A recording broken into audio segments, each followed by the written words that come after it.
Chapitre de seconde sur les droites, l'essentiel du cours.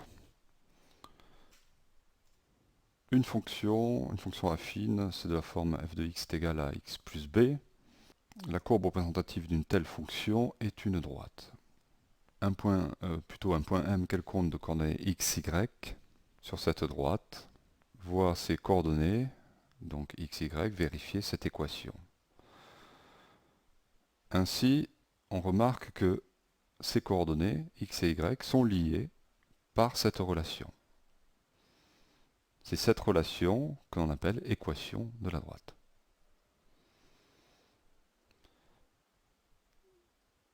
On représente le f de x, c'est-à-dire l'image du point du nombre x, de l'antécédent x, et en fait l'ordonnée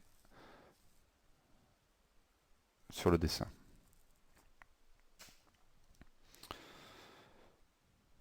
Donc il existe les droites obliques qui ont pour équation y égale à x plus b,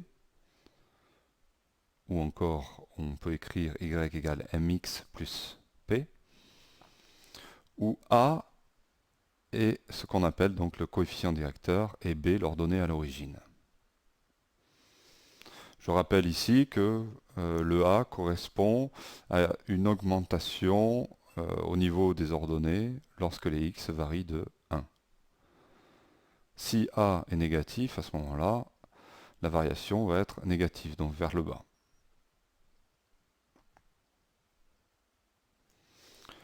Les droites verticales, elles, ne peuvent pas être représentées par ceci, parce que dans ce cas-là, la droite bleue, il faudrait qu'elle soit, si elle était verticale, le A, on monterait vers l'infini. Pour le A, il faudrait qu'il ait une valeur infinie, donc ce n'est pas, on ne peut pas l'écrire de cette façon. Par contre, on va se rendre compte de quelque chose. Si les droites verticales, elles ont quelque chose en commun. Ici, si la droite verticale passe par le point x, ici c 0, alors tous les points de cette droite ont la chose en commun, c'est que leurs abscisses est égale à c. Du coup, l'équation de cette droite sera x égale à c. Sous-entendu, l'ensemble des points qui vérifient l'abscisse est égale à c. Ici, c'est l'ensemble des points de coordonnées x, y qui vérifient y égale à x plus b.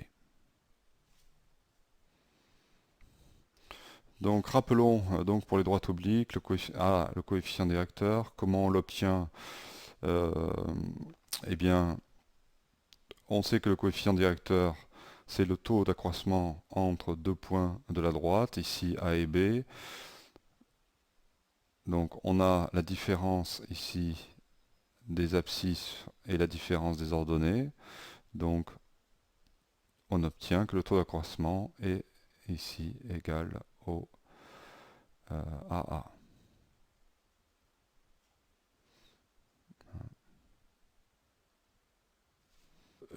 Et on peut vérifier que c'est vrai en remplaçant donc les coordonnées du point B et les coordonnées du point A, puisque les coordonnées de chacun de ces points vérifient l'équation de la droite. Donc on a YB est égal à XB plus B.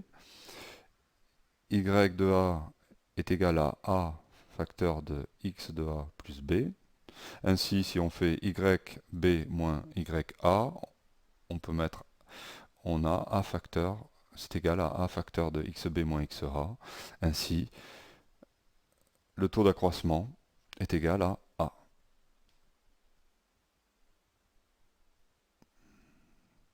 Alors, quelles sont les valeurs du coefficient directeur d'une droite?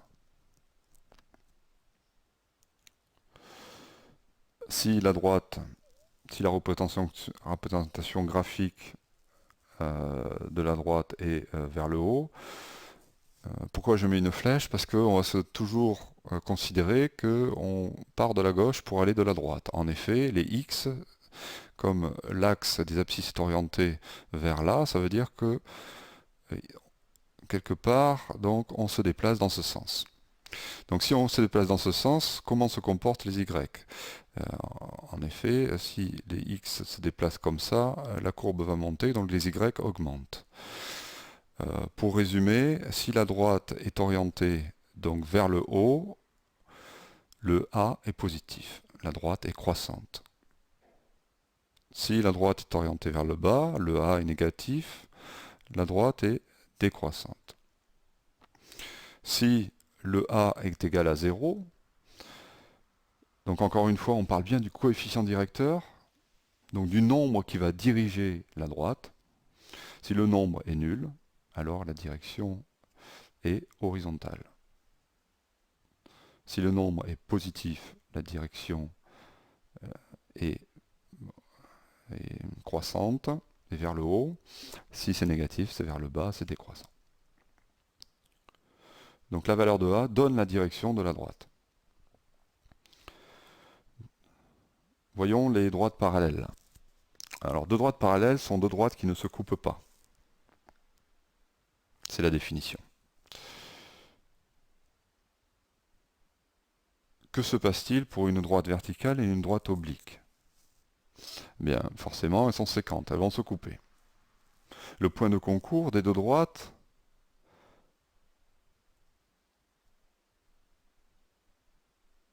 est le point qui appartient aux deux droites. Ce point qui appartient aux deux droites vérifie les deux équations, ou plus exactement les coordonnées du point commun aux deux droites, on va dire de coordonnées x et y, vérifie cette équation et vérifie cette équation. Donc on a ce système. Donc l'abscisse ici est forcément égale à c, et l'ordonnée vérifie y égale à x plus b. Comme x est égal à c, alors on remplace dans la seconde équation. Donc là, la méthode par substitution convient très bien, et on obtient y égale à c plus b. Maintenant, de droite oblique, donc il y a deux équations, y égale à x plus b et y égale à a'x plus b'. Donc les coordonnées du point de concours, un point de concours quelconque, de coordonnées x, y, vérifie les deux équations. Donc ce principe, il va falloir le retenir. Hein. C'est valable pour n'importe quelle fonction. Et donc pour n'importe quelle équation. Donc les coordonnées du point de concours, le point de concours, c'est le point commun aux deux droites. De concours, ça veut dire là où ça se coupe. Hein. Donc les coordonnées du point commun aux deux droites, de coordonnées x, y, vérifient cette équation et cette équation, ce qu'on a résumé ici par un système. Il suffit alors pour résoudre ce système, on peut faire par combinaison linéaire, c'est-à-dire faire la ligne 1 moins la ligne 2, et en gardant la ligne 1 ici, on obtient ici 0, et là la différence et la différence dB. Donc à revoir en troisième, hein, c'est de niveau troisième pour la combinaison linéaire. On obtient enfin donc B' moins B, et de cette façon, B' moins B est égal à A moins A' facteur de x.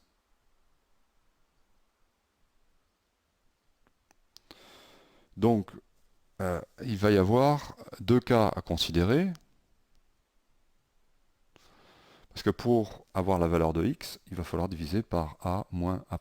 Or, on ne peut diviser que si a moins a' est différent de 0.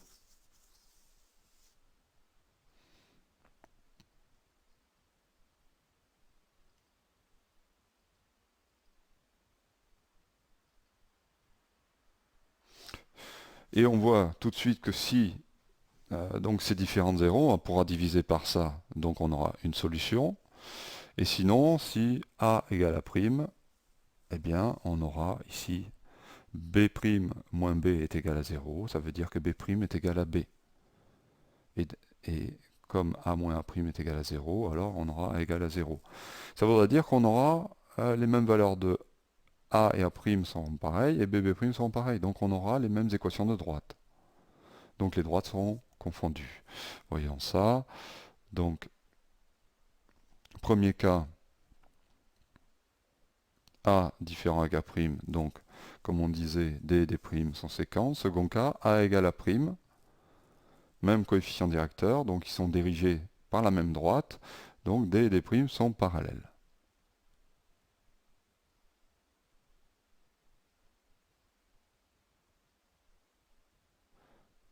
Et même dans ce cas-là, elles sont confondues.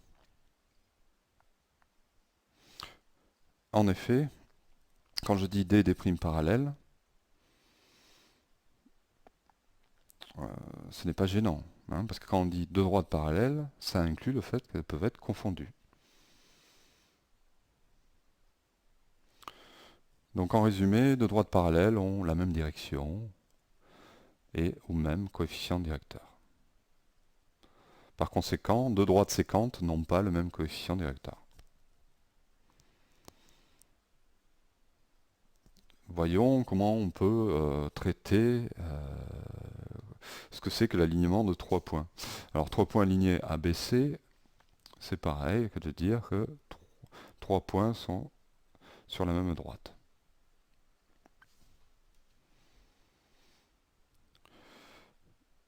Donc on peut dire trois points ABC sont alignés, on peut dire que la droite AB est égale à la droite AC.